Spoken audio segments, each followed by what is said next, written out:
Hey guys, it's me, the Music Man. That's right, it's album vent calendar time. Today we're talking about Rain Dogs by Tom Waits. So kick back, light up a cigarette, because we got a great video coming to you today. Wait, did you forget to buy the cigarettes? What the hell? I was going to do a funny bit where I was going to smoke a lot of cigarettes and say I'm doing a Tom Waits impression. You know, because he sounds like he's constantly chain smoking. Oh, you refuse to do it. Oh, okay. What the fuck am I paying you for? Tom Waits, a pretty prolific singer-songwriter. Over his 50-year career, he's come out with about 18 albums from what I can gather. This guy has a pretty strong cult following. Going into this, I knew nothing about him, other than the fact that people worship him. So I was really excited to see how this one panned out. I was expecting something completely different.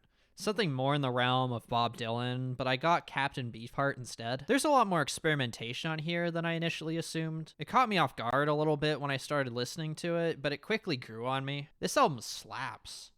Just like a nice pack of Belmonts. The musical variety here is wild. We got so many instruments at play here. Saxophones, guitars, pianos, xylophones, accordions. It generally has this very bluesy tone throughout, but each track does its own thing. It's impressive how cohesive this album is, especially considering how much variety is at play here. The production feels very grounded. There's no synths, or any form of synthetic sound for that matter.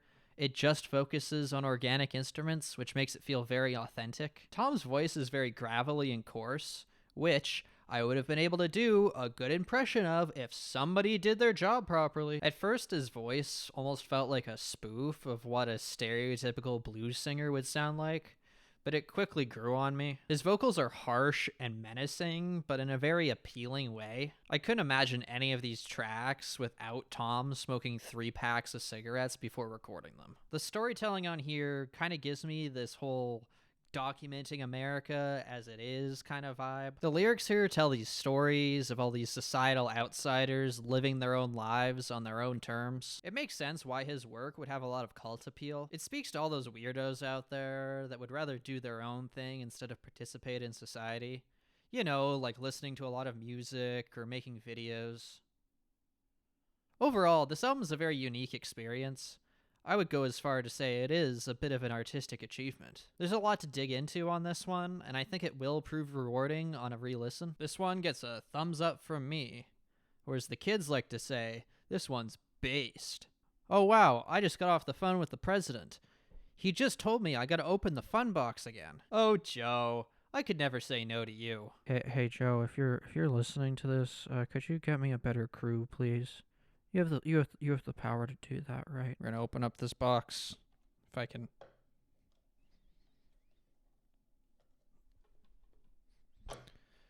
I'm gonna cut this and open it.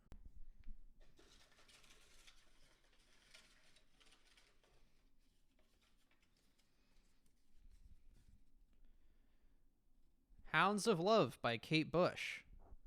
No, I'm not going to draw another album just because you don't think it's funny that I'm going to listen to Kate Bush tomorrow. Oh, yeah, sure. It would have been funnier if I got one of the bad ones. But whose show is it? That's right, it's mine.